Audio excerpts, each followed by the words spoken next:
This is what a nightmare looks like. Mike Tyson's nightmare. It was the richest fight in boxing history. Mike Tyson wasn't ready. Lennox Lewis was. It was the night Mike Tyson hit rock bottom in the ring.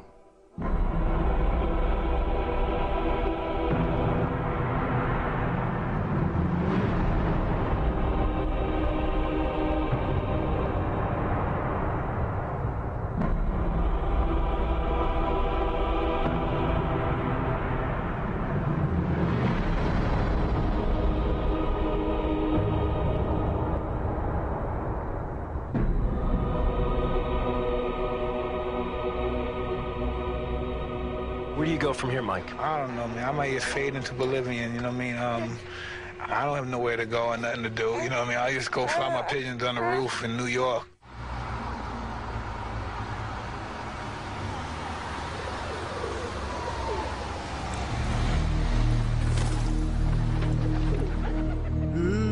Sometimes I have to be really at my lowest level to really get the purest out of me.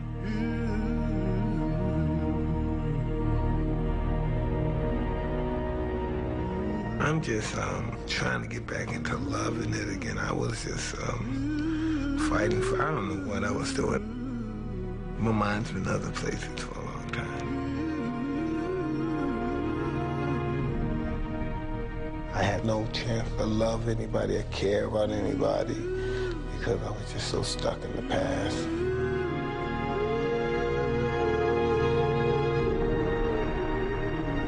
Past is a glorious moment, isn't it? The past.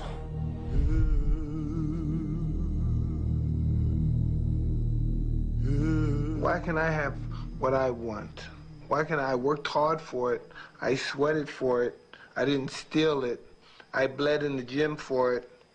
I beat my body up and I allow people to beat me up. Why shouldn't I have it all? Nobody should take nothing from me. He's earned more prize money than any athlete in the history of sports, and he still works out in a public gym. In Mike's world, things are never as they seem. Never.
Las Vegas is his last remaining palace. Just like Mike, it is unfulfilled promise, suffering from neglect. People should try being me, you know what I mean? The world I've come from, I've been abused and used. Any way a person could be abused and used. I don't want to look like some enraged animal and stuff. I want to hang out and love life. But I'm not going to tolerate nobody push me around like I'm a chump.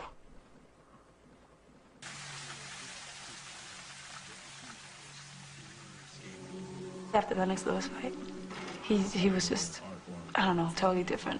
He was more humble. He's just a regular person like everyone else, that he's not this animal, you know, that people think he is. He's just a beautiful person with a big heart, very giving and sensitive and emotional.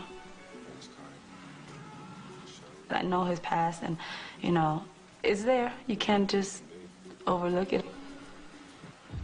I'm here to show him that there's people he can trust, because it's very hard for him to trust people. You know, he's been burnt a lot. And people used to look at him as an easy target. They were like, you know, he's someone that, he has so much money, he's always throwing it around. I might as well get a piece of it. You know, that's how people looked at it. He's got a lot of love to give, and people don't know that. So I know that I'm that person. I'm here to make him happy. I'm glad the fact she said she's in love. Then again, you know, all this stuff, all these goodies and stuff, it's easy to love this stuff. You know what I mean? Let us see a couple of my episodes, a couple more of my episodes, and we'll find out. What does a man do to himself when he gets ready to fight another man? Tuning the body is one thing, but getting your mind there is something else. And then you gotta go back. It doesn't matter that you're fighting some guy named Clifford Etienne, a guy you're expected to destroy. You're headed back to Memphis. Back to a place of bad memories. Mike Tyson returning to the scene of his worst performance. And when the week began, we weren't even sure there would be a fight. Tyson needs to win big and make a powerful statement. Tyson risks cuts and infection by getting a tattoo on his face only 11 days before the bout. Billions of people outside with tattoos on their face. I got a tattoo and I'm not finished. I had to stop because people were complaining. So when I get finished, then you talk about my tattoo. And this is nothing. This is not even halfway done.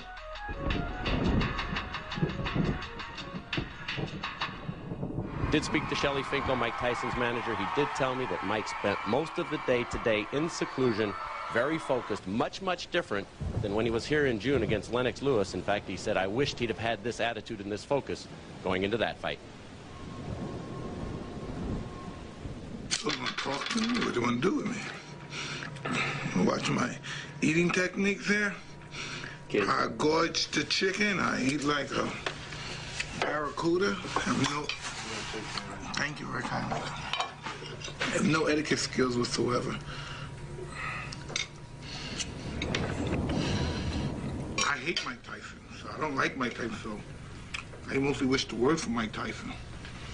So I don't just put up with Mike Tyson. That's probably why I don't like my friends and my fans. I'm a pretty decent individual, but sometimes I go to the deep end. Sometimes I get on the dark side. I just think I come across too hard, too tough, so people think they see how up I am for all these years and nobody even consider helping. And even if I'm embarrassed to accept it, can't they, if I'm friendly, can't they please get somebody to help? Can't they get them, put me in a sane asylum or a mental ward or whatever place I need to be in, a hospital or just a psychiatrist? I'm just going to extremes what to do, but I don't know, but you know. Everybody, I don't see them for weeks, girls, I can't ever get their numbers. They call me always the day of the fight, the week before the fight. It kills me. I'm never gonna these girls because if I don't them the day before the fight or something like that, I'm never gonna see them again. So I just really don't. Maybe in my next life, I'll have a better life, and that's why I'm just looking forward to go to the other world. Because I really hate the way I live now, and I hate my life now.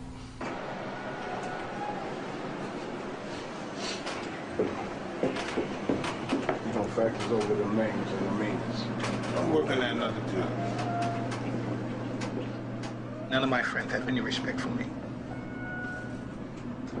Love is respect, I think. I think love is respect.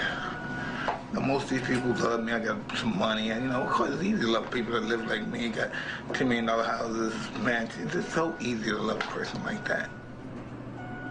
They haven't seen me when I'm homicidal, suicidal, just totally off the rock. The more my bank account grows, the more feelings I lose. The more intimacy I lose, the more respect I lose for women. I probably cheated on every woman I ever been with.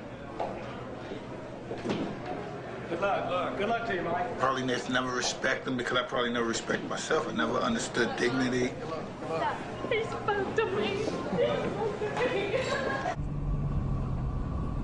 I want to, but I just don't have love for anybody. I don't love any woman I've ever been with. Isn't that crazy? Never love them. 20 seconds. After the big fight, it's going on. It's the biggest after party, the biggest club. Denim and Diamond. And do you know what time it is? Danger!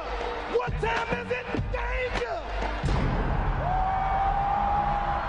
Making his way most exciting fighter of his generation. Please welcome Iron Mike Tyson.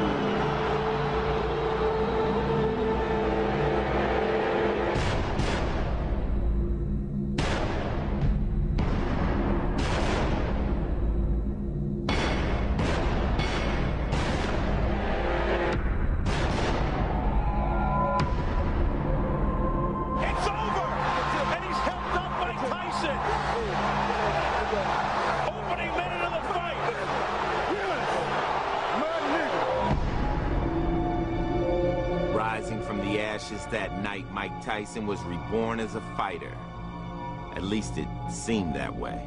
I've been doing this for probably 23 to 25 years, and I haven't received any dignity from it. I've received a lot of pain from it. I'd have probably received it just in my average everyday life if I didn't fight, but it made me not like Mike Tyson no more. So when your guys show me love, I hate you, because I don't like myself. So we got a little, I got to catch 22 within my own identity, you know what I mean? That's how come I'm very harsh with you sometimes, because I'm very tyrannical, because I'm not happy with myself. I don't care if I live and die. I don't give a about any of y'all, but I do. Hi, Gina. Hey, saw Daddy fight? Yeah, good that. Were you happy? Yeah. All right, we're going to try to keep him like that, short, and get him out of there, right? Okay, I'm letting my baby go back to sleep. I just wanted to tell her I love her and I want to tell all the knuckleheads I said hi. Well, I tried to wake them up, but they were out. Yeah, I know them. They ain't going nowhere. Good job. Take care.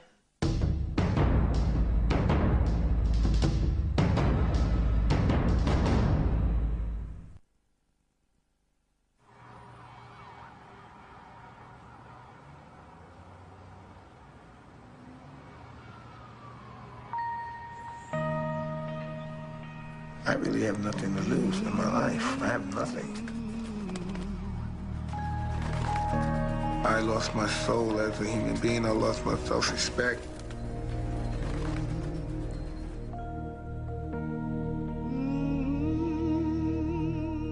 I'm not a lovable guy, so it's really not hard for people to dislike me. I'm just a decent person. I just want to love everybody, but first you have to love me too. A lot of times I just hate myself. Sometimes I think about some of the things I've done to people and some of the ways I hurt people.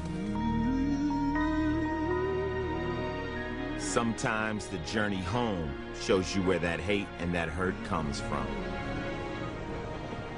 We were just poor black kids that no one cared about, so we didn't care about anyone either. I was just a monster as a kid. The beast survived, you know, the toughest survived, the meanest. You have to be willing to do what no one else would do. Mean, ferocious, bloodthirsty, you just have to be the man. My sister and brother, they used to kick at me all the time, and I just didn't want to fight. My brother was always a genius. Everybody in the block loved him. And what did they say about you? I was a good piece of piece of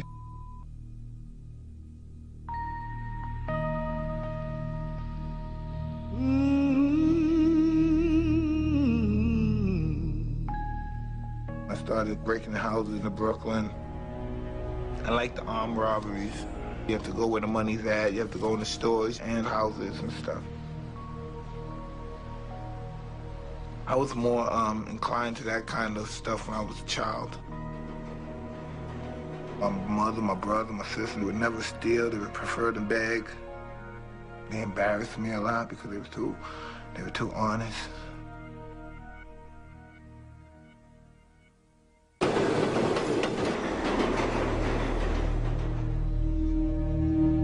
I got a lot of beatings, a lot of real horrific beatings. I was very afraid all the time. My mother may throw hot scalding water on her boyfriend. Her boyfriend may beat her and fracture her eye socket or something, or break her finger. Emotions was high, and they're hating one another, then they're back at loving one another, and you're talking about dysfunctionality at its highest level. The strongest woman figure in our life is our mother, and normally most young black inner city kids see that figure destroyed by a black man. So I don't know, maybe hold some kind of hatred for our mother's boyfriend or black men in general. By age 13, he was locked up, but the abuse didn't stop in jail. I wasn't really abused by the kids, mostly by the staff members. They beat the out of me. I think I deserved, at least 95% of the beatings. I used to always fought back. I wasn't always successful, I always fought back. Tyson was sent to a detention center 100 miles from Brooklyn, not far from a town called Catskill, where an old boxing legend toiled in obscurity in a gym above a local police station. I go, that's it. That's it. No, do it the other way. Customato had turned around street kids before. He had trained the youngest heavyweight champion ever, Floyd Patterson. We get a phone call from this Bobby Stewart, who was an amateur fighter, and he was a guard in a correctional facility. He called Cuss one day and said, I got this young kid up here who never boxed or nothing, doesn't know anything, but he gets in trouble. I was wondering if you and Teddy would take a look. I met this white guy, he was strange, a little odd, and he started saying things like, wow, you could be the greatest fighter ever lived, and you're great. I'm thinking he's like some old pervert guy. I'm saying, okay, cool. I knew Cuss was thinking, wow, I got somebody to be young about again, to have some hope. But Cuss didn't want to wait. He was an older man who years earlier had fame, but didn't have it for a long time, had money, but didn't have it for a long time. And now he saw a chance to have it again, but he wasn't young, and he had to speed it up. When he came, actually, I talked to him and treated him like everybody else. He had to go through the same thing of preparing about the mind and the body and so forth and so on. He has basically destroyed me of all my habits and, yes, reformed me. Remember, from the side, you can let that punch go with the worst kind of intention. He's my first exposure to a white guy who didn't judge me. With all the power you can generate. I was madly in love with Customato. I became, he broke me down and rebuilt me back up, and I became totally loyal to him. I became his slave. I was a young kid at the time. I just wanted to love him forever. I wanted to be my father.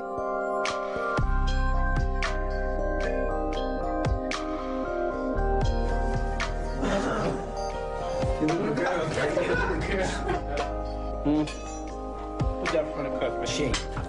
He just got dark. Meatloaf's good. Good, good. She always makes very good meatloaf. I don't generally eat meatloaf. It's the second time these two men have fought. In their first fight, November 25th, 1938, at Madison Square Garden in New York. It's a good fight. Be champ of the world someday. Just keep your mind where it's supposed to be.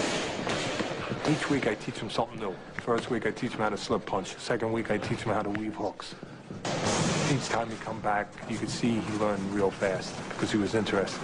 Straight over, nice and straight. Cuz had it in his mind to make sure he concentrated on the most evident thing, that he could punch, and he was going to be a knockout artist.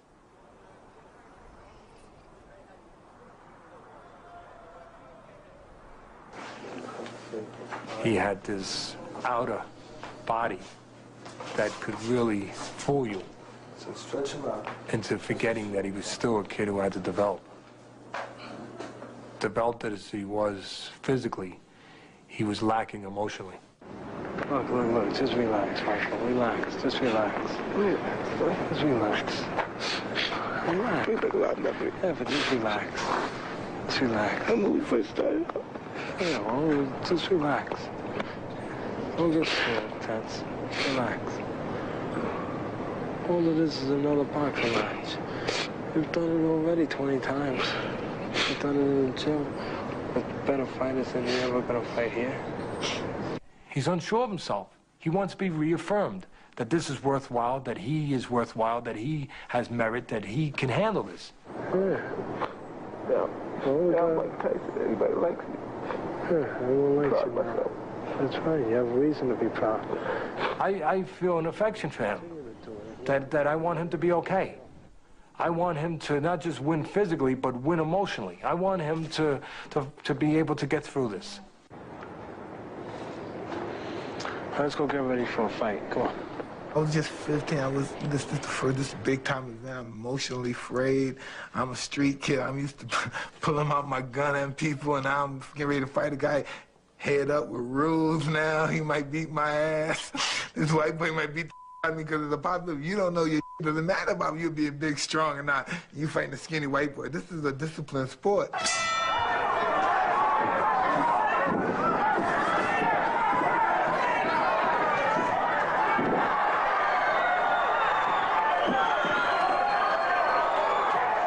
Hey, Cuz, 8-second knockout, the first round. 8-second knockout. The right hand. The official came over to him and said, you just set a record.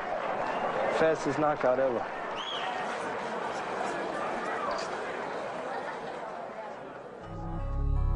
To the outside world, it seemed like boxing's version of a fairy tale.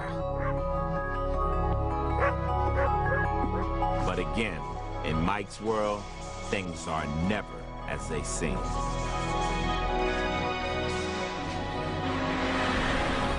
Tyson started having problems in school with kids and with teachers and getting in trouble. There was over 100 reports of girls in one way or another being not treated right, being abused. That stuff was kept quiet because Cuz had some meetings with people in the school and convinced them that Tyson was going to make the town famous. Eventually he was permanently expelled from school. Cuz told him that, hey, if they kick you out, don't worry about it, I'll get you a tutor. And the problem was he didn't get him a tutor, he didn't get his GED, because they didn't care about it. You know, I mean, he was knocking guys out.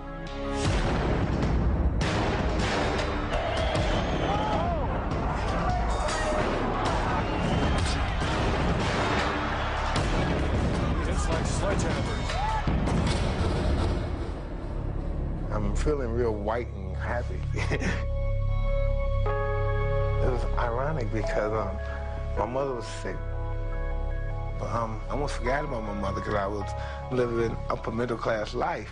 I'm in my white world.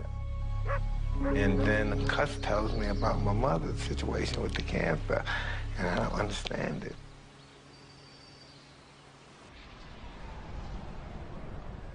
And so I go down, I go to the hospital, and I see my mother. I had no idea. I've seen movies. I've never saw anyone sick with cancer, so I expect to see, well, you know, I love you, but I'm a goner now, Johnny. I'm used to seeing movies. Actually, to go there and witness my mother stricken with this illness was over.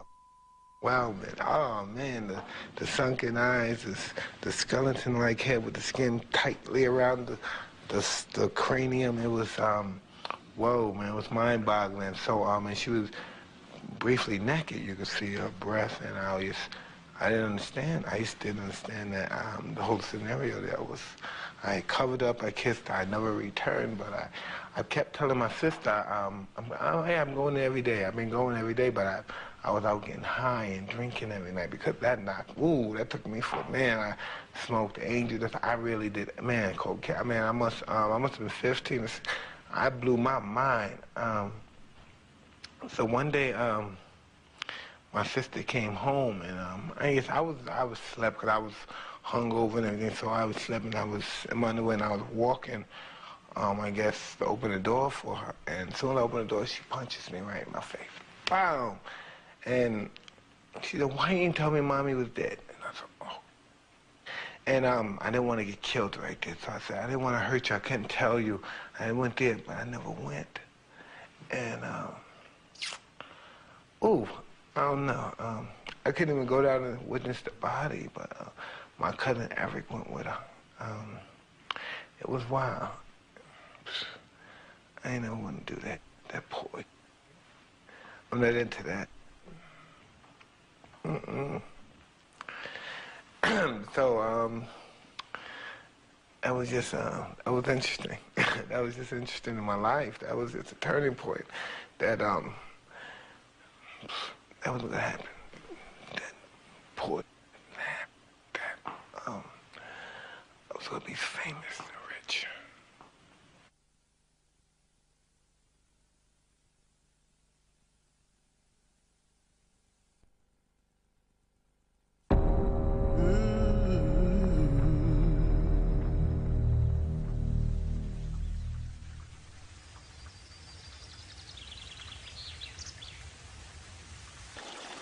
You ever seen a grinder? You know the grinder that you take a wood and you put it in and it comes out the other hand and shreds? That's my heart. It's grounded beef. I don't strike people as a guy that somebody wants to take care of, or he's weak, or we can help him, and he's the underdog. I've never been looked at like that. I'm a big black nigga. And he's semi-beast, so be careful. He doesn't need help. He needs to be locked up. When my mother died, that just really overwhelmed me. I didn't even care. I lived in this play world, and it was overwhelming me. It was really crushing me at the time.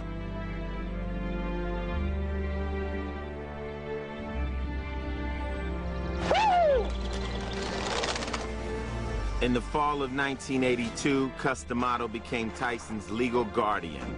Cus's companion, ʻpæki.aʊ, became his surrogate mother. Cus was saying, you're not in jail no more. You have a chance to make yourself something productive here. But in the same breath, it was still showing him you were still going to get away with things that someone else couldn't get away with. You were still going to break the rules because you could punch and because now you had the ability to be a world champion fighter.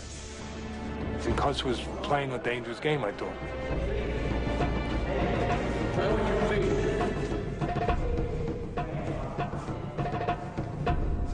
Teddy had married a young lady. We were all kids then, and he had a sister-in-law that was a young girl, and we were all friends, and I guess I was a young boy, and I was fresh, and I grabbed her butt. She was 11 years old, and she was part of my family, my wife's family, and he kind of cornered her into a situation outside the gym in the town, and this wouldn't be tolerated. I went and found him, and I put a gun to his head and pulled the trigger back and told him that he would never put his hands on anyone in my family or do anything like that to anyone in my family again, or he'd be dead. Just to make sure he understood, I stuck the gun in his ear and then pulled it out of his ear and shot it off. He crumbled away, and I told him, don't make the mistake again. Understand that you're not ever going to violate anyone in my family, ever, ever. Teddy Atlas never saw Mike Tyson or Cus D'Amato again. Kevin Rooney took over as Tyson's trainer. If you can hit me, I'm gonna get the full impact. You gotta wait on top of the head. Keep the head down when you come up with the age. Keep your head down. Yeah, I mean, it's not coming up, but starting to come up. You can make it perfect. It's good, but it's not perfect. In March of '85, at the age of 18, Tyson turned pro. The first round knockout became his trademark, and the TV commentators began equating him with animals. Power already for Mike Tyson. Look at the size of him. He looks like an incredible power. Every punch Tyson throws is meant to knock you out. In the truest sense, he's an animal. What a specimen by Mike Tyson here.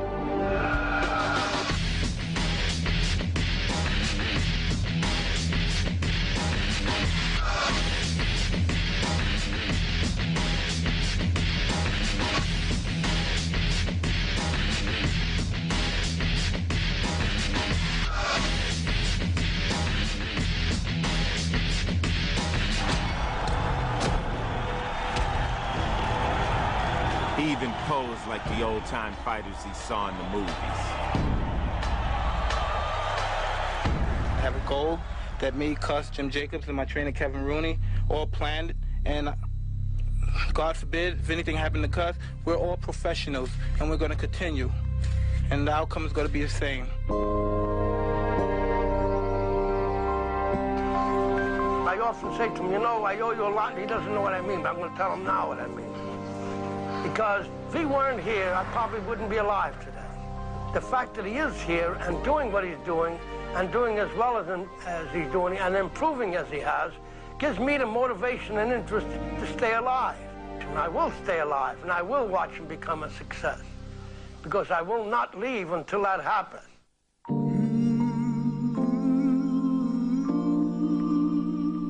He was a cold old man that'd been through a lot. I wish he lived long enough. I just wish he lived long enough. Cus D'Amato was 77 when he died in 1985. He was the only father Mike had ever known.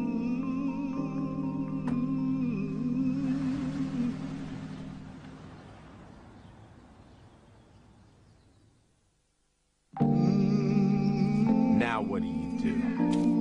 Who do you trust? Who do you believe? You're an alien in your own world.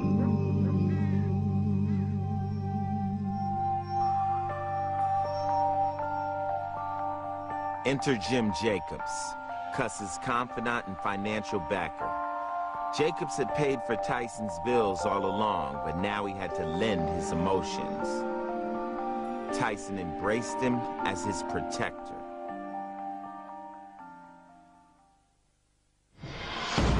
Nine days after Cuss died, Tyson was back in the ring.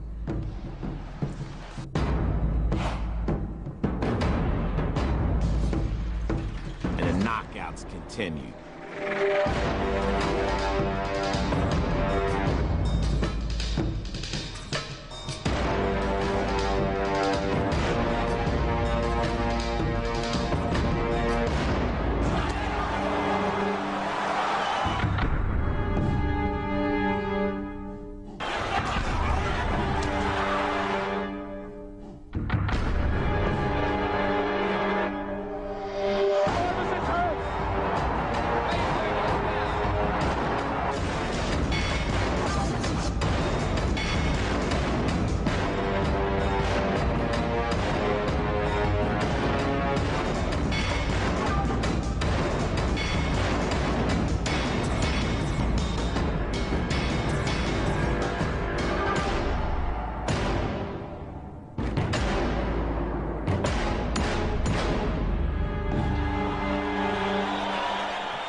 Undefeated after 27 pro fights, Mike Tyson would get his title shot.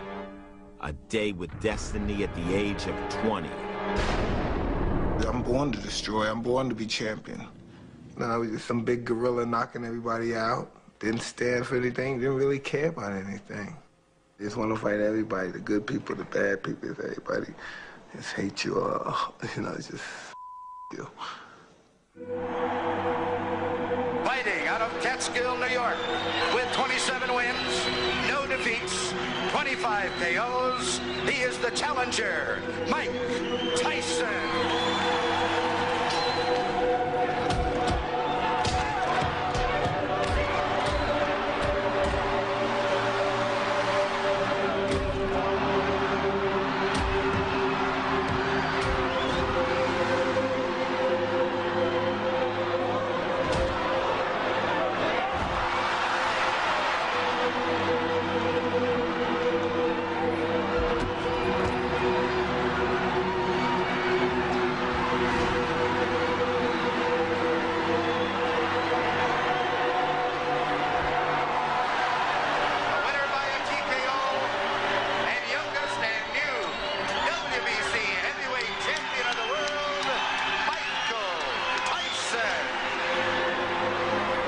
Enter Don King, Berbick's promoter. He stepped over the body of his beaten champ and began his courtship of Mike Tyson. 6 months later, he gave him a coronation. King of the corners of the 4 square ring, you have won the ultimate championship of the world. you are hereby proclaimed throughout the world as the undisputed heavyweight champion. One man, one crown, one champion. Stand firm and hold fast.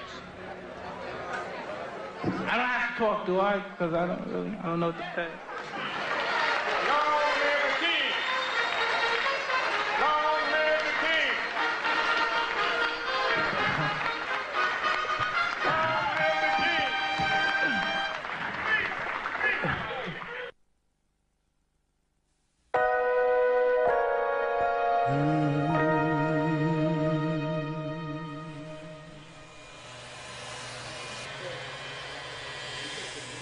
It's so complicated to think that you're trying to somehow save somebody, but you're kind of drowning. You know what I mean? You kind of jump in the pool to save them, and you're kind of going under. I wanted to take care of him. He made me want to protect him and have everything be okay for him, and he made me want to right every wrong ever done to him. I held him a lot, and he'd cry a lot. Michael's a person you could just fall in love with. You know, there's really something about him where you're like gaga over him. What the F. Scott Fitzgerald would say, show me a hero and I'll write you a tragedy. What, they build us up just to break us down. The Beauty and the Beast, that's a great story. But the beauty couldn't train the beast. And he ate her. That's man, come on, that's real white to make you look like, an evil black monster. You raise a pit bull, then you get mad because it eats the furniture. Fame. It's a cold game.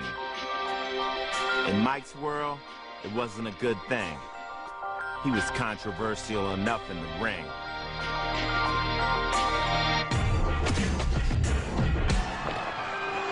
I just wanted to hurt those guys and say nasty things and humiliate them. This is who I wanted to be. What broke him down? Was it just the body punches? When I was hitting him with body punches, and I heard him, actually he was crying in there, making woman gestures like, oh. I can't find him, but I knew that he was breaking down soon. There's not a man God ever created that could beat me. I just love hearing those words. And you're saying that, this is great, just being a little kid saying that, but and actually meaning it. Being 19, little kid saying that to all the grown men. Come on, you want to try me? I'm the best fighter that God ever created or produced. Who want to stand to try a chance with me? But back then, I had to come outside for real, a street fight. I was a maniac. I think there's a reason the world loves him so.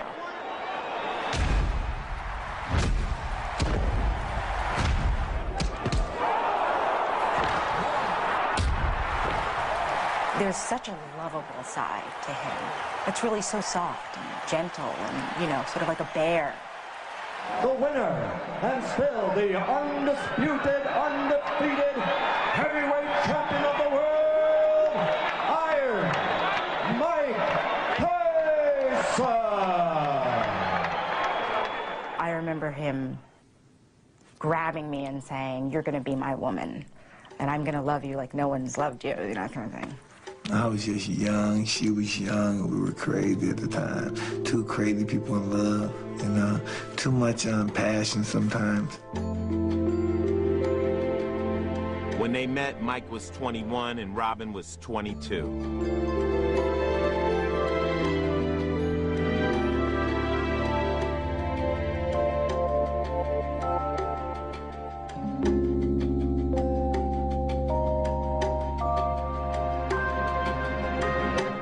To watch Phil Donahue when I grew up on Phil Donahue, you know?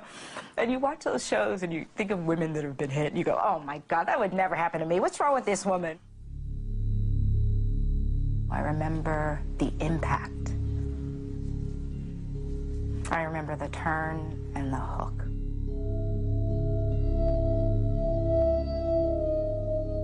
He hit me on the side of the head. And I went from one corner of the wall, bounced off that corner of the wall to another corner, and then I was out.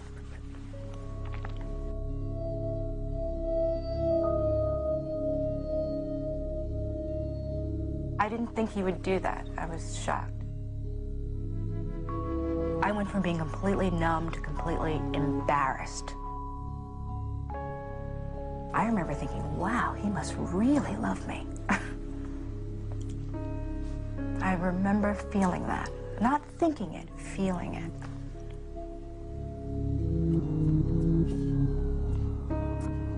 A few weeks after that episode, Mike and Robin were married. Their life became an open book. Fantastic! Their honeymoon played out before the world press in Tokyo, where Mike and Robin were treated like royalty.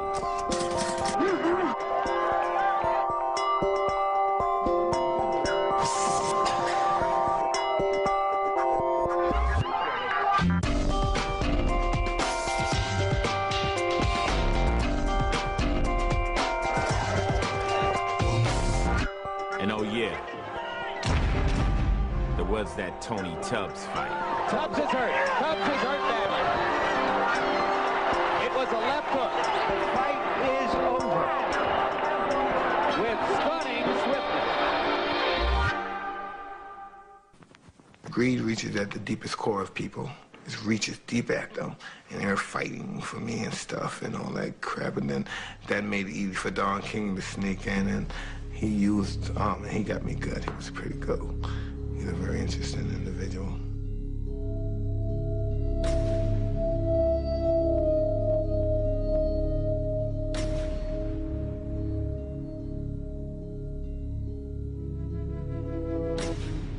Not only am I hurt, I become the bad guy now. I'm just young and I'm emotional, and people are putting cameras in my face, looking at me like this is a big, strong guy, the strongest guy in the world going berserk. I'm just a baby, 20, 21 years old. I think he was feeling probably unbelievable amounts of pressure. And I think being in love makes you feel vulnerable. We were both feeling vulnerable, I think, you know, because we were so dependent in many respects. And I think we just couldn't handle the pressure that we were getting.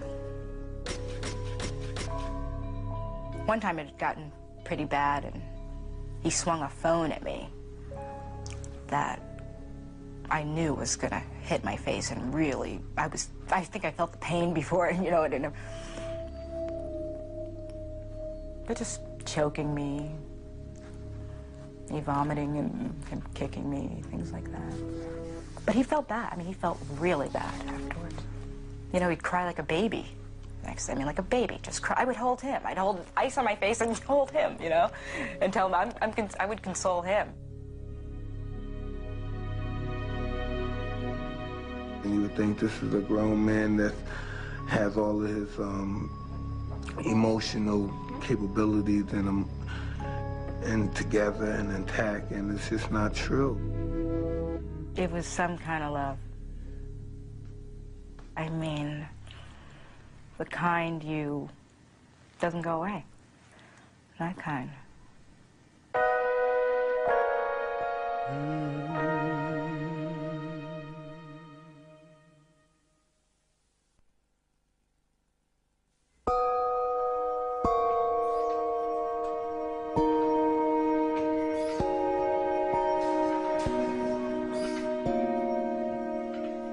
I don't know why I wanted to be a renegade anyway. I was just living my life, being Mike Tyson, doing what I want to do, just being rebellious. I just wanted the taste of that world. You know, I mean, I wanted that forbidden fruit that everyone else had. But those ordeals, and you say, whoa. Sometimes it's so ironic. Sometimes I think about things that when I was 20, at 21, and I used to get so nervous. I thought, oh, God. What was on my mind? What was I thinking when I was doing that? I want to accomplish greatness. I want to, you know, that's what me and Cuss planned to do when we first started. You know, I want to get some closure with myself and get some kind of greatness. I popped on the scene and made it, and the realer I became to myself, the more phony everything else was around me. You know, I'm a great manipulator. You have to understand, in order to be the greatest fighter in the world, you have to be the greatest liar in the world. Deep down inside, I think I'm just an actor, entertainer crying out. You know, I'm doing it in the ring. Ah! I don't know what the hell I am. I'm a nut. Out of the ring, New York became the focus of an investigation of Tyson's finances by his wife and mother-in-law. The newlyweds tried to buy a house and found out they had almost nothing in the bank. Robin and her mother were cast as gold diggers, and the press frenzy began. Is Tyson's business manager, Bill Caton, trying to break the bond of matrimony in order to strengthen his bond with the multi-million-dollar fighter? In many respects, Bill tried to throw up smoke screens for what the real issue was. Robin Givens demanded an accounting of her new husband's worth. The Spinks fight was supposed to be Mike Tyson's crowning achievement, the richest fight in history, nearly overshadowed by tabloid journalism. Robin miscarried their first child just 2 weeks before the fight. Mike was devastated. Robin was accused of lying about the pregnancy. But the show went on. At least it did for 91 seconds.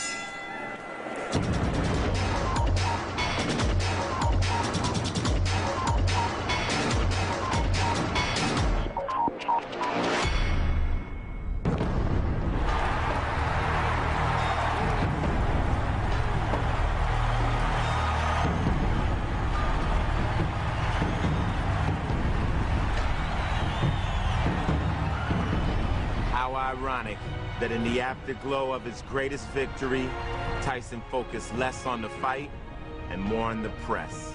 I wasn't really appreciative of what you guys, quote, the reporters did to me. Building up to this fight, you tried to embarrass me, you tried to embarrass my family, you tried to disgrace us, and as far as I know, this might be my last fight. Mike would say goodbye to the Catskill connection. Goodbye to the gym where he was born as a fighter. Goodbye to the men who had shaped and molded him. Goodbye to Kevin Rooney, his trainer. He had climbed the mountains and fulfilled Cuss's dream. But the man wasn't satisfied with what he had found. Sometimes the game pisses you off and you don't want to play. I'm a real, a weird guy. Once I accomplish something, I lose interest in it. And I just need, that's my whole outlet in life. I need something to do. I need something to do. Don't care how much money I got, I need something to do.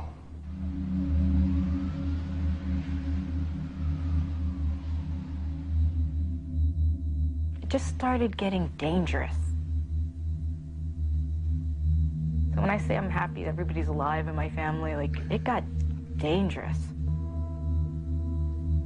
Basically, like the doctor said, if he wasn't going to take his medicine, then you're the one that should be coming to see me. So now they're going to basically say I'm crazy and mentally disturbed. I saw a bunch of psychiatrists. It made me more up than I was when I first went in there.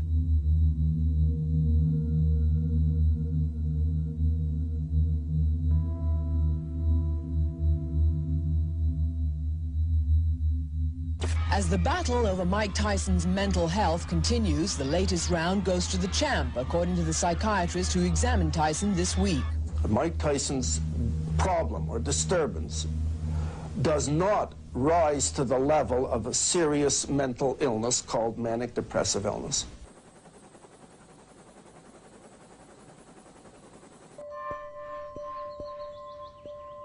He loves women. Yeah, that was a problem. That was a problem for us, too.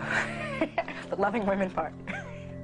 I remember Michael picking him up one time, and actually he had on a white sweatsuit, and he had lipstick stains on his crotch. I was a pig. I've never been faithful to any woman I ever met in my life, and it wasn't easy for Robin to live with me either. You know what I mean? I'm a dirty dog, down deep. I found a condom. That was a terrible feeling. Well, I just wanted to live a reckless life. I just didn't think no one could be champion, better than I could be. I could beat any bastard in the planet. He hit me. But Tyson said Green ripped his shirt after hassling him about not getting fully paid for their garden bout. This is what I suffered. This is what I suffered.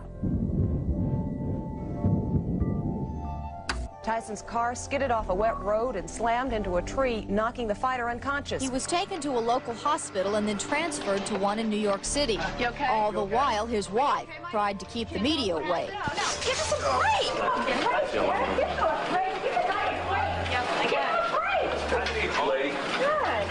I mean, he ran the car into the tree. I mean, it was an accident. But do I think he wanted to kill himself? No. But he did run the car into the tree. Tyson left the hospital Wednesday, apparently after seeing a psychiatrist. Then he got on an airplane and flew off to Moscow, where his wife will be taping some TV shows. In Russia, I would say, I thought somebody was going to die. Me or him.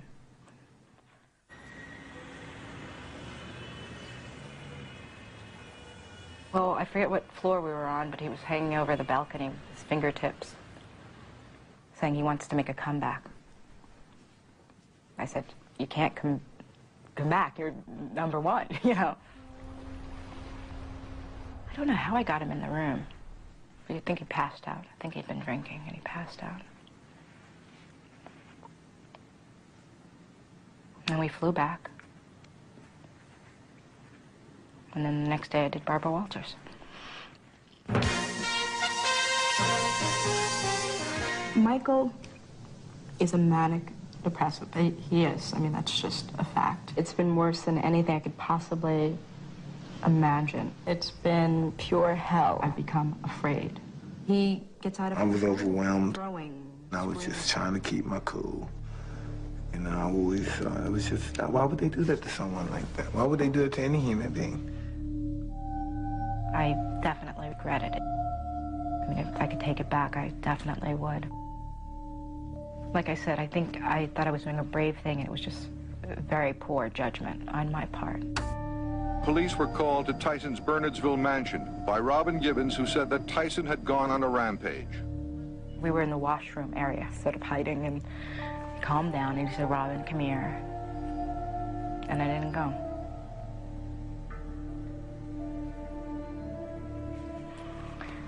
I didn't go. That was the first time I didn't go. There's two young kids that wasn't supposed to be married in the first place, and yes, everybody in the world in your business make you feel like you're in a freak show, and you play into it sometimes. Just, you know, it's just crazy. You know, it's just crazy.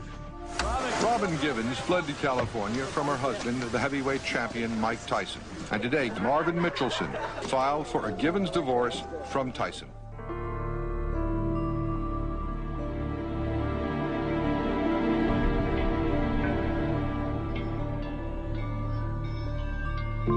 Oh, man, hallelujah. Oh, free at last, thank God Almighty, he's free at last. 2 days after Robin left Mike, he was baptized in Don King's church by Don King's minister, under Don King's rules. He told me all those white were no good, they ain't. They out to kill us all, they're gonna put us in the Holocaust and fry us like they do the Jews. We gotta fight these.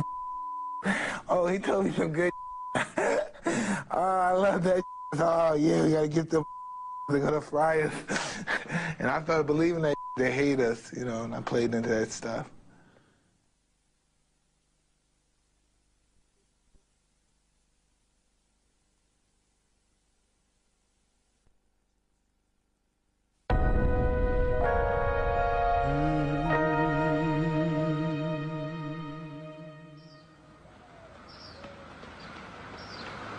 Yeah, guys, come on, guys, take out. Let me play a little bit so you can get me in there if I can go, all right?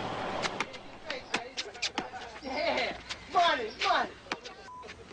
When I was going through my divorce, I was just in a state of hysterica. It was just awful. It was just awful. And I got manipulated into that situation. And I don't know, I was just very much unhappy from then on. And when I'm pretty much unhappy, I'm just very self-destructive. Mike knew he was headed for a fall, but the rest of the world had no idea. Tyson versus Buster Douglas looked like a joke on paper. The line was 42-1. With matching coats, Mike and Don King arrived with all the smugness everyone expected. He'd get millions for knocking out another chump.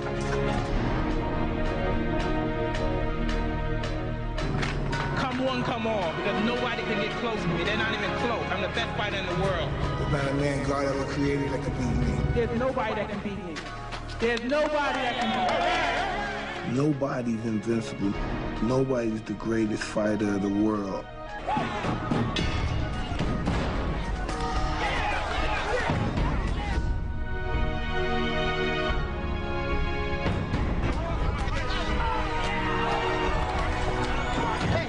Mike Tyson is hurt. He got a little overconfident.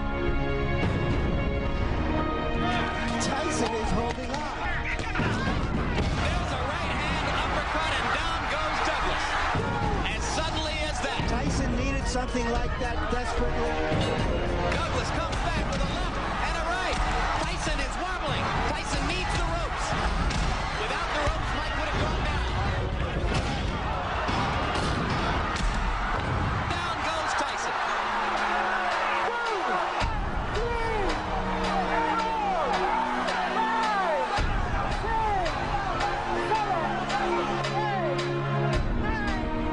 Mike Tyson has been knocked out.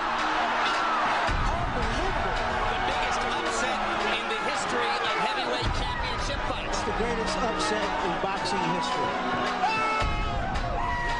You know, sometimes the guy just breaks your will in a way, and you just say, it. Buster killed me. Yeah, Buster killed me, kicked my butt. I don't know, I didn't train for that fight. I didn't really take that fight serious. I was those Japanese girls like it was eating grapes. You thought I was Caesar, you thought I was Caligula when I was out there in Japan, you know? They say these things are blessing in disguise. You know what I mean? I just believe it was just a temporary setback. You know what I mean? I'm good. I'm still the best fighter in the world.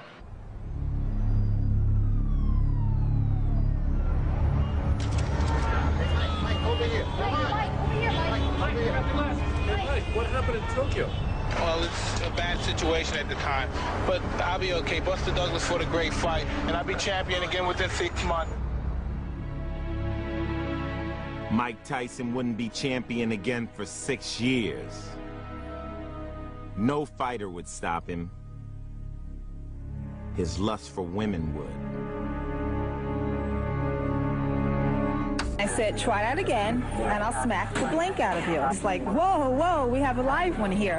He has to be taught a lesson that he can't treat women any way he wants to. He just came at me. The next thing I know, I'm on the ground.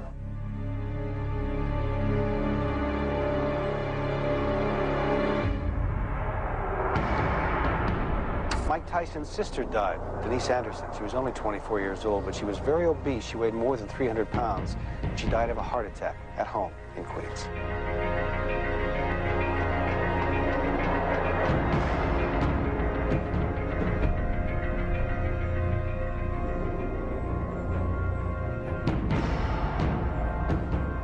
Mike Tyson is back.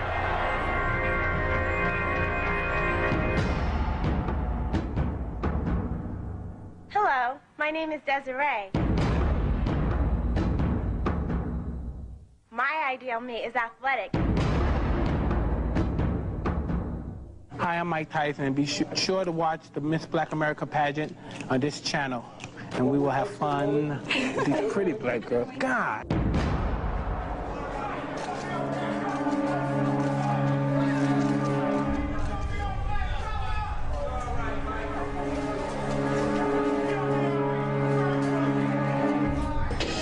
Oh, I'm in a dream day after day. Beautiful women, such an array. What can I say? An Indiana grand jury has indicted former heavyweight boxing champ Mike Tyson. He is charged with raping a woman who was a contestant in this summer's Miss Black America pageant. And I was like saying, no, get off me, please, get off me. And he was like, don't fight me. And the person was a lot stronger than I was, and he just did what he wanted. And I was saying, stop, please, stop. And he just didn't stop. Mike's defense fell to Don King's tax attorney, Vince Fuller.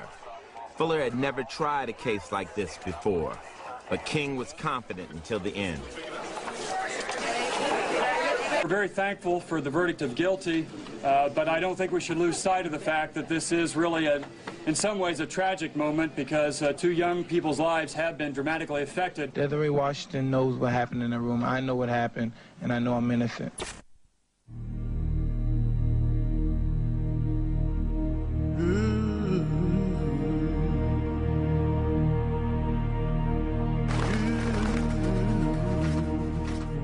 I never learned to play the game.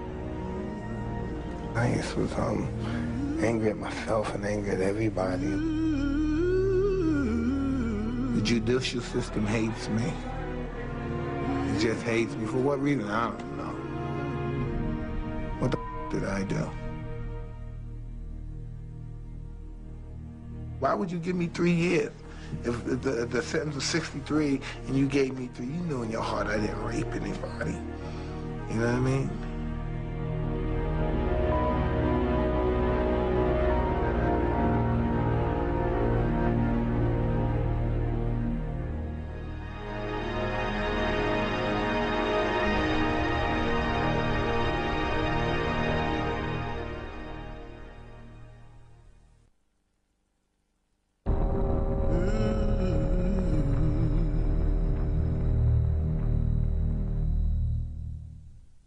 I'm a nigger.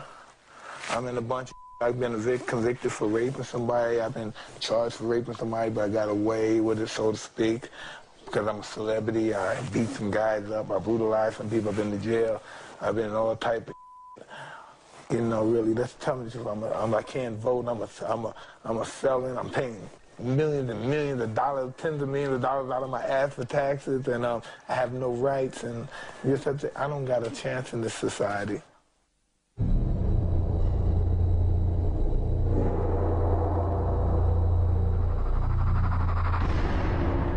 When I went to prison, it changed my whole outlook in life. It really, really me up. My attitude became really ugly and nasty. It made pretty much of an animal out of me. I'm in here for something I didn't do, and I'm innocent. It's every day I'm walking a thin line through hell. People come out of prison, they come out in worse condition than they was when they first entered. Jail don't rehabilitate anybody. The only thing you're doing there is multiply hate and hate and hate. Hate. You fall in love with hate in prison. After 3 years in prison, he again fell in love with Don King, signing a deal worth over $100 million just days before his release. He emerged just after 6 a.m. to the glare of hundreds of cameras, but the world would see and hear little of Mike Tyson as he shed the title of inmate number 922335.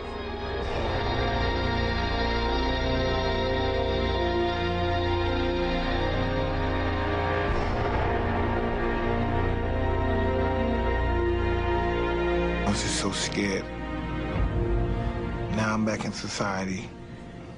And no one cares either. They don't know that stint in jail had an effect on me where I didn't want to come out of jail. I felt very comfortable there.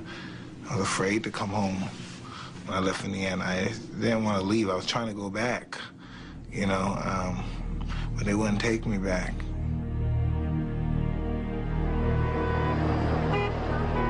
I'm scarred forever because of this. After years of financial abuse by King and his company, Mike still stayed on the same road. King's chartered jet was there to take Mike to his new home with Don in Ohio.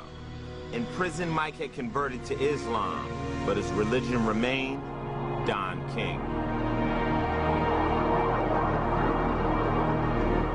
It was crazy. It was just crazy. Everything was just too fast. It wasn't real to me. You know what I mean? I was just in a real horrible place, and I just came out, and everybody just made like I was, oh, we love you, Mike. They had no ideas some of the bad habits that I've picked up, and they love me. Oh, God.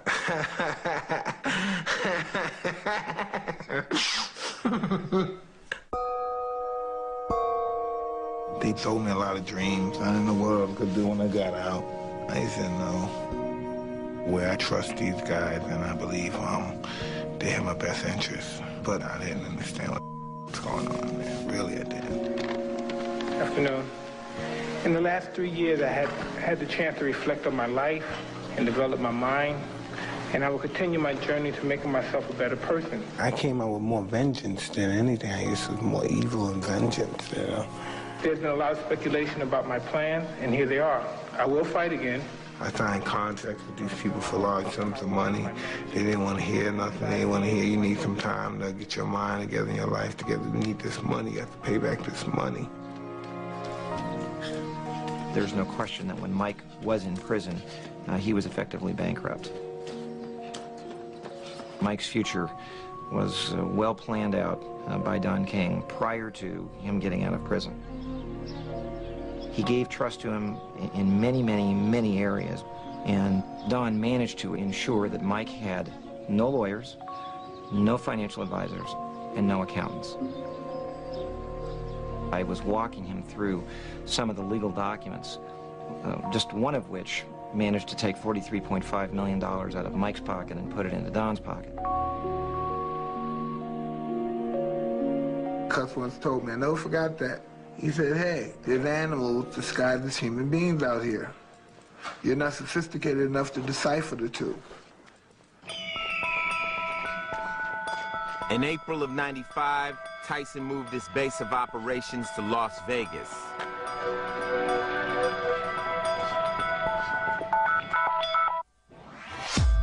His fights had moved from the Mirage to the MGM Grand. Don King had designed a program to get the title back from Mike. He just needed to keep his client happy. Like helping Mike buy white tigers as pets.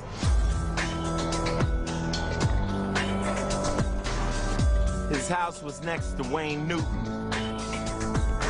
By early '96, Monica Turner, his girlfriend from prison days, would have their first child.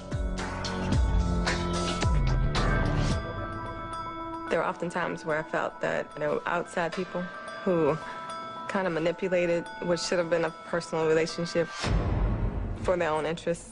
And a lot of the times what was best for Mike or best for his family got lost. The one, the only, the legendary Mike Tyson! The MGM Grand deal was unique in boxing history. It was a 10-fight guarantee which could pay Tyson upwards of $150 million if all went right. It started out okay.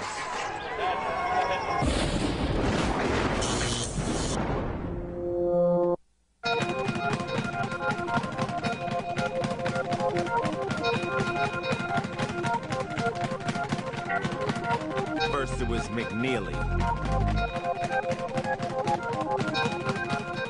Then Mathis. Then Bruno and Selden all felt like they were supposed to.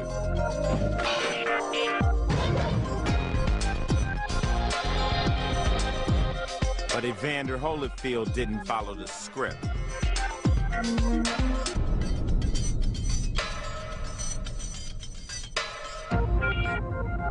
I was angry, and I was very frustrated. I lost him the first time. I didn't even know how he beat me.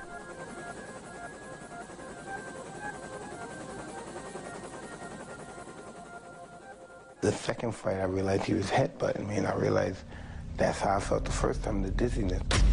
So I started feeling the same blackout type of feeling. Just was angry, and I reached out in very stupid rage.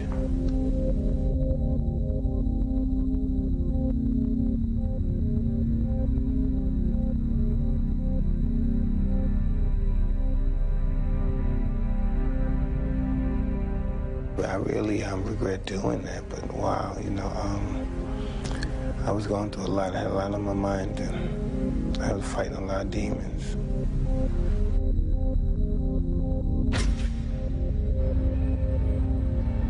Saturday night was the worst night of my professional career as a boxer. Mike Tyson is temporarily suspended.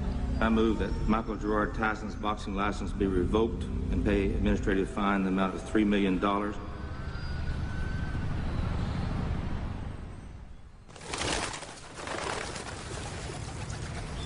White society thinks I'm an animal, a wild beast out of control, ready to rape their daughters or hurt them or do something drastic to them. I'm just the biggest prick as they are. You know, I'm whatever they want to be. I could be a kind, regal cat, and I can be a raving, stark, mad maniac. I've been a lot of things. I've been many of things and many of people. You know what I mean?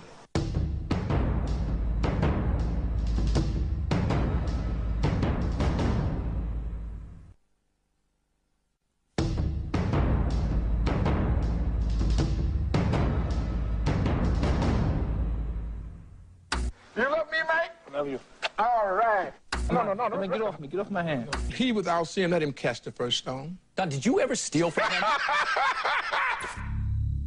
In the wake of Holyfield 2, Tyson would sue Don King for $100 million, alleging King stole from him for years. I'm just trying to get out this debt, man. That Don King got me involved with, but I'm just trying to get out this debt, man. He should have known he couldn't fight against me. Ali made him, I subtained him, and now I'm gonna break him. Did you ever steal from Mike Tyson? Never. Never steal from anyone. It's painful because I love the guy. You know what I mean? We both are urchins of the ghetto. When we came to the crossroads, I took left, he took right. If Tyson was to get out of the debt, he would have to get his boxing license back. But the specter of the ear bite would haunt him. How many times does one individual have to be asked, are you sorry for what you did? This, you know what I mean, man? Mike, just, you relax. I gotta be on my you know, Mike, you relax. Ruined my life. Internally. Ruined my life. And, do you think I want to do it again? Stand tall, stand proud. Boxer Mike Tyson pleaded no contest Tuesday to misdemeanor assault. He was accused of kicking and punching two motorists after a traffic accident last August. Mike's never been a threat to the community. Mike's a very sweet, very sensitive, very giving person. You guys have all been told lies by people profiting at Mike's expense. Boxer Mike Tyson could be back in the ring before the year is out.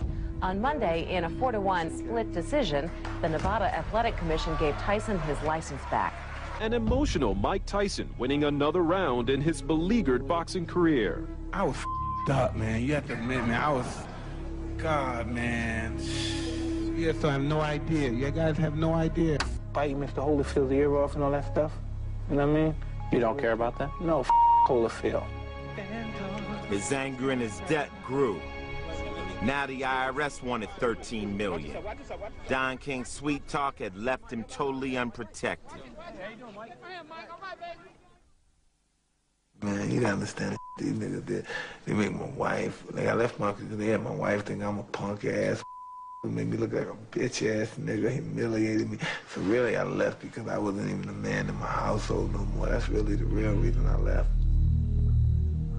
You make me want to kill them, you know? Like line them up, St. Valentine's Day action. Mike Tyson now entered uncharted territory. While he hired Shelley Finkel as an advisor, he was spinning out of control between depression, anger, and rage. How about the 19 months off?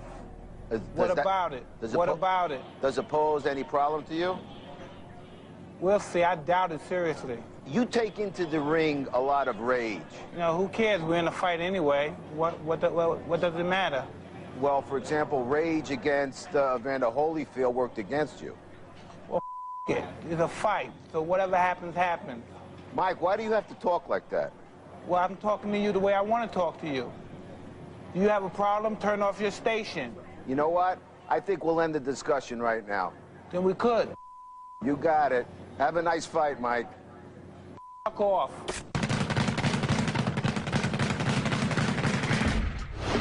Mike Tyson heads toward the same ring he made his disgraceful exit in June of '97.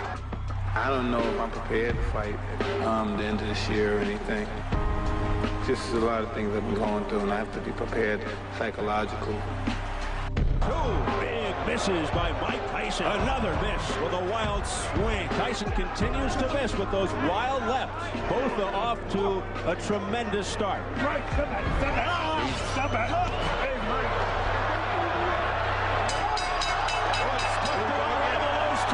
They continue to hit after the bell. Here we go again. Here come the corners. Here comes security.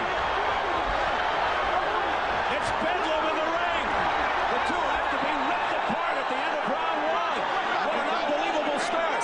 Now they pick it up in round two. Now this is war.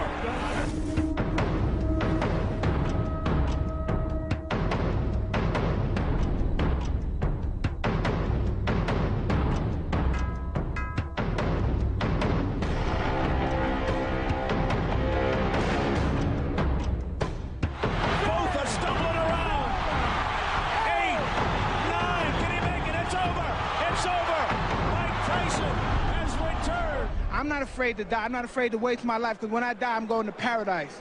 And I'm not worried, so I'm in a hurry to die. But no one's going to disrespect me, and no one's going to write nonsense about me without me retaliating back.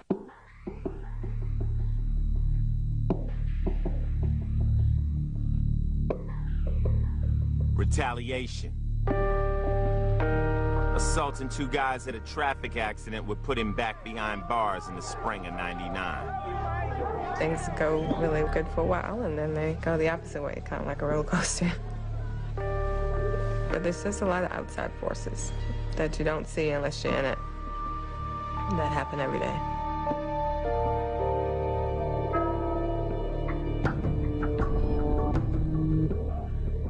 Former boxing champion Mike Tyson is a free man this morning. He was released after spending 3.5 months in a Maryland jail for assaulting two drivers over a fender bender. The final obstacle to his release was cleared when an Indiana judge ended his probation on a 1992 rape conviction. A spokesman says Tyson will return to the ring. People think they see the cars, the glamour and stuff, and they think, oh, I want to be like him, but it's not easy. I don't think they would really want to if they knew what it entailed.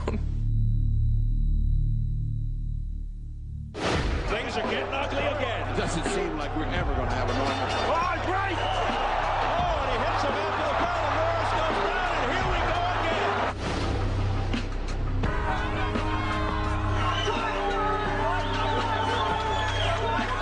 Body shot. Brings him down. A barrage by Tyson. The referee, John Coyle, steps between, and he continues. Coyle trying to stop it. This fight may be over.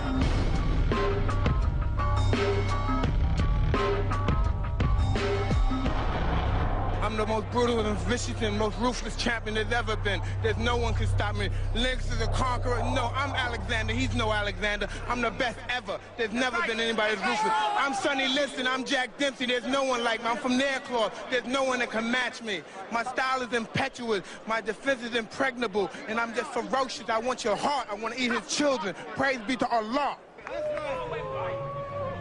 All right, Steve, you guys could decipher that.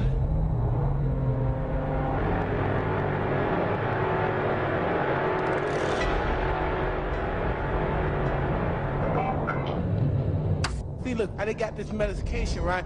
It even makes me slur. Like sometimes, like one day for 1 second. I'm serious, man. Y'all laughing. Got me. I'm on this Zoloft thing, right? But I'm on that to keep me from killing y'all. I won't talk nice to you and talk about fornicating with you and letting you suck my because if I was eloquent with you, you would still look at me as a scumbag. If I wish one of your guys had children, if I could kick them in the head or stomp on their testicles, so you could feel my pain, because that's the pain I have, waking up every day. I know normally don't do interviews with women unless I fornicate with them. So you shouldn't talk anymore. Unless you want to, you know.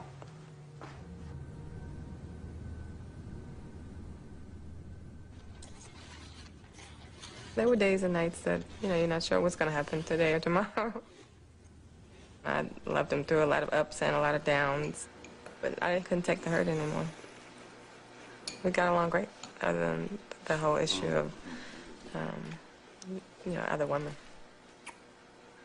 So I made the decision to file for the divorce because I just got to a point where I couldn't do it anymore.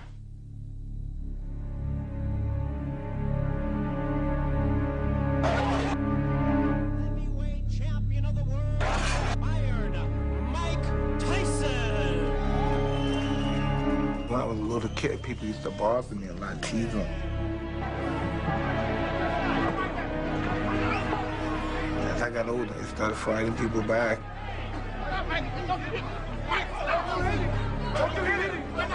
Ever since that experience, I don't let people with me. Put your mother in a straight jacket, you punk-ass white boy. Come in and tell me that if I you in your ass, you punk white boy, you faggot. You can't touch me, you're not man enough. I eat your alive, you bitch. You hoe. Come and say to my face, you ass for that, everybody. You got man enough with me. You can't last 2 minutes in my world, bitch. Look at you scared now, you hoe. Scared like a little white. Scared of the real man. I'll till you love me, faggot.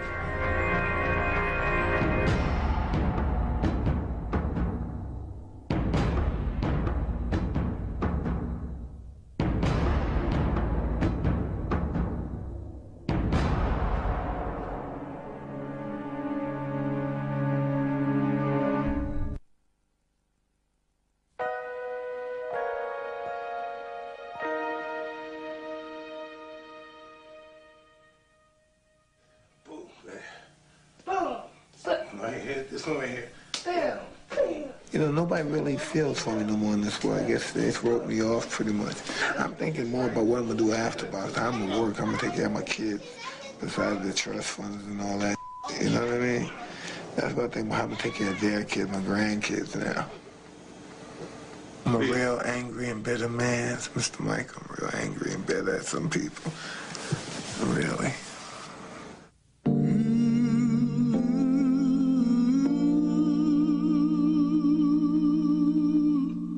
Oh, Mike Tyson making national news. Mike Tyson is telling his story on Fox tonight. Just when you think Mike Tyson can go no lower, he manages to do just that. Mike Tyson has certainly not lost his touch. Tyson drew attention to himself. His comments were nothing. It looks like the former world champion doesn't have a problem saying what's on his mind. Tyson again denied he raped in an interview with the Fox network to be aired tomorrow. Certainly isn't the first time Tyson has put his foot in his mouth. In fact, Pulse, Tyson again denies that he raped former Miss Black America contestant Desiree. Did you do this? Did you rape her? No, I ain't raped that slimy bitch. Why do you think she said you raped her? Because she's really a bad person. I ain't hate her guts.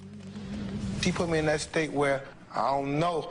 I really wish I did now, but now I really do want to rape her and her mama. More trouble for former heavyweight champ Mike Tyson. It happened early this morning in downtown Brooklyn. The volatile heavyweight is charged with misdemeanor assault.